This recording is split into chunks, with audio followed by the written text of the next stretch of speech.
Hi guys, thanks for tuning in to another video on ForgottenWeapons.com.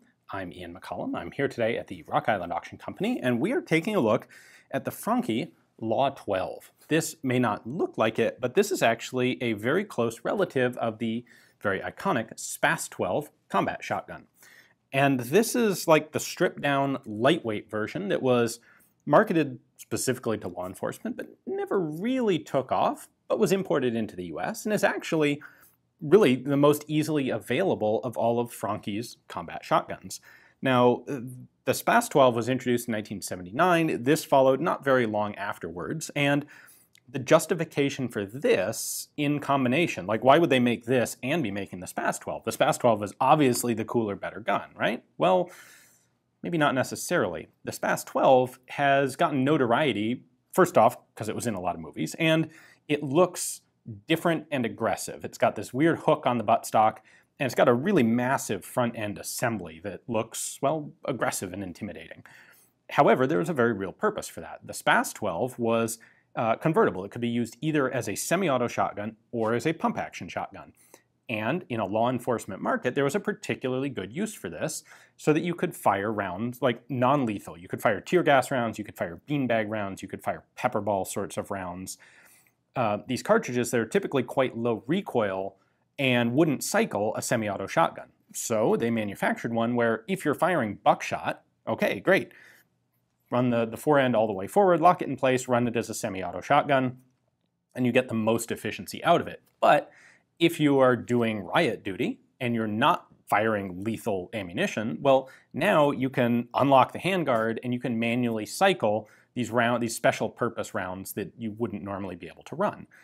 But not every law enforcement department is going to have that sort of need. So, for example, a lot of them are going to use a completely different gun for less lethal ammunition in order to avoid any chance of some officer picking up a gun that happens to be loaded with buckshot, thinking it's loaded with pepper balls, and obliterating some protester. Well, instead they'll use like only shotguns that have blue furniture on them or something like that for less lethal ammo. And there are plenty of people who are interested in buying a shotgun who didn't really need that extra manual pump action option. It added weight to the gun, it added complexity to the gun. Honestly, the SPAS-12 isn't all that great or comfortable of a shotgun. And for those people who didn't want all of that extra stuff on the front, that's what the LAW12 was. This is basically, from the receiver back, it's basically the same as a SPAS-12. And from the receiver forward, it's substantially slimmer. So the gas system is the same basic design, but not interchangeable, and it has no manual pump action option. This is just a semi-auto shotgun. It's got about a 21.5 inch barrel. Magazine tube holds 8 rounds, plus 1 in the chamber, about as large a capacity as you're going to get on a traditionally configured shotgun like this. Nice pistol grip stock. This was presumably going to be an appealing law enforcement firearm. Before we get into whether or not it was, let's take a closer look at exactly how it works, because it's easy to pull off the front end and show you. All right, LAW12, Luigi Franchi, SPA Brescia, made in Italy. I should point out, on some of the SPAS-12s, they actually abbreviate this as L Franchi, and a lot of people think that it's like the SPAS-12L model, like law enforcement only, something to that effect. It's not. There's only one version of the LAW12. There's only one version of the SPAS-12. Anyway, there are a couple of cool features on here. One of them is the fact that it has 2 safeties. So we have our manual safety here set to fire, and there we go, snap it across, it's now safe. However, we also have what looks kind of like an M1 style safety right there. And this does 2 things. This is the bolt release. So if you have a round chambered and the hammer cocked and you want to unload it manually, you have to engage that. This also acts as a secondary safety, and they called it the quick employment safety. The idea was you could have the gun, magazine tube full, round chambered, safety off, but as long as you have this engaged, the trigger's disconnected and the gun is safe. And then when you want to use it, all you have to do is just pop that forward with your trigger finger and it's ready to go. So this offered sort of an intermediate safety option, where if you wanted the gun accessible faster than maybe with that rather stiff button, you could use this. There's also a magazine disconnect built in, which is kind of a cool feature. And this is sort of a way to make up for the fact that for a law enforcement market that it doesn't have a pump action feature. So right now I have one round in the tube and I have one round in the chamber, both dummy rounds, obviously. And let's say hypothetically I've got, I'm using buckshot or something, and I want to fire a specialty round, a beanbag, or some sort of round that I'm pretty sure isn't going to cycle the action. Or I just want to like special load one round. Like I've got a tube full of buckshot and I want to fire one slug. What I can do is actually click this button down into place. That's the magazine disconnect. Then we'll engage our quick employment safety there. I can pop that round out. And you'll notice when I've opened the bolt here, I still have a round stuck in the magazine because with this button depressed, the magazine doesn't automatically feed. So now I've got the gun locked open and empty. Now I can take my specialty round, just say it's this one, I can drop that into the ejection port, press the bolt release, and now I've chambered that specific round. Now, I don't know if it's this gun in particular or if it's common to all of them, but the jolt from closing the bolt tends to unlatch that magazine disconnect. So as long as there's a round in the magazine, you can always push that button in, and that will prevent the magazine from actually popping out the next round when you fire. If you want to disconnect it, so it's like, okay, I've got my one round and I want to make sure that when I fire next, I'm going to get something out of the magazine, then you just push it forward and it disconnects like that. So engaged, disengaged. Disassembly is pretty easy.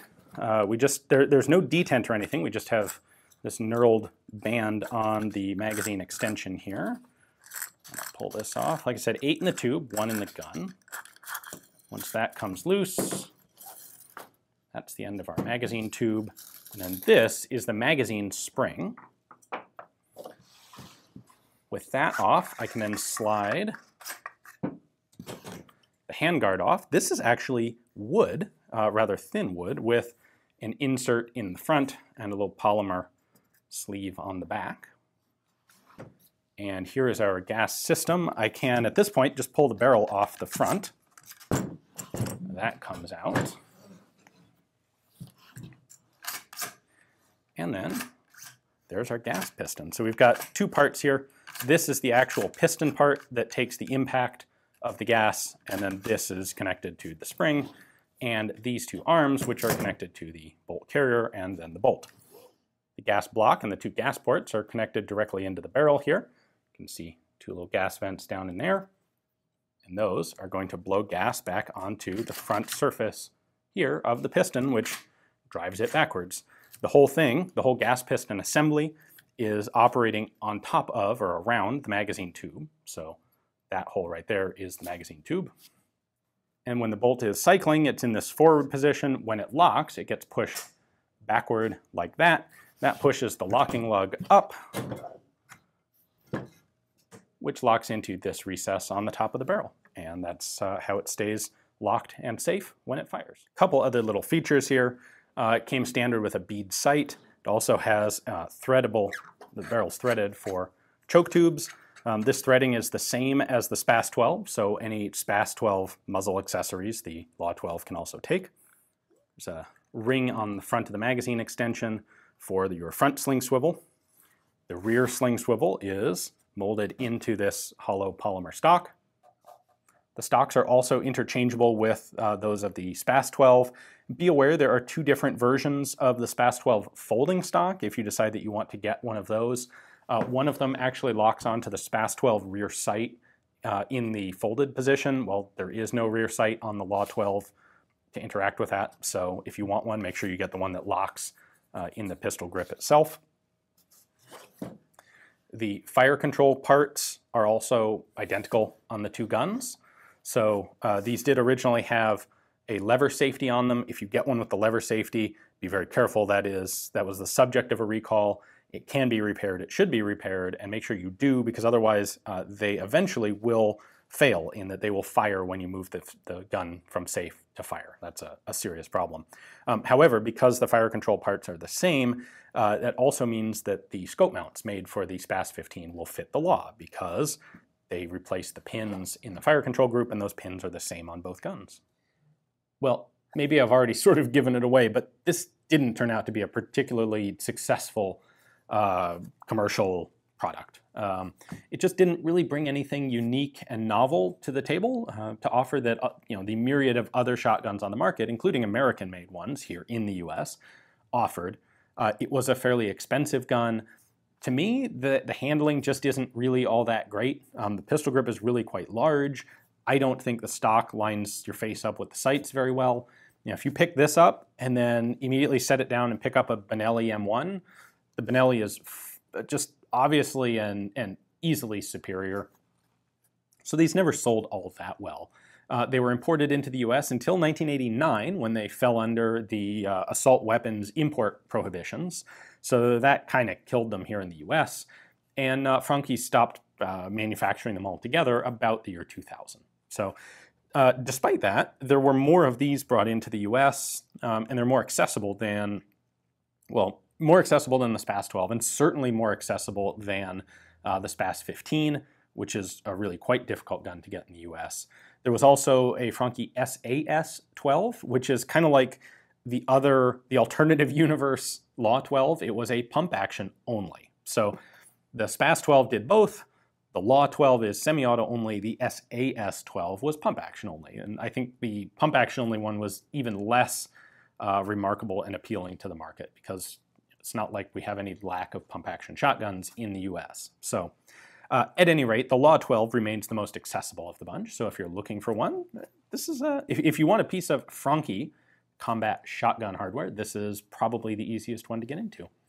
You can see a little bit more about this one on Rock Island's website. They have pictures, price estimate, all of that sort of stuff. And you can access that by way of Forgotten Weapons, which is linked in the description below. Thanks for watching.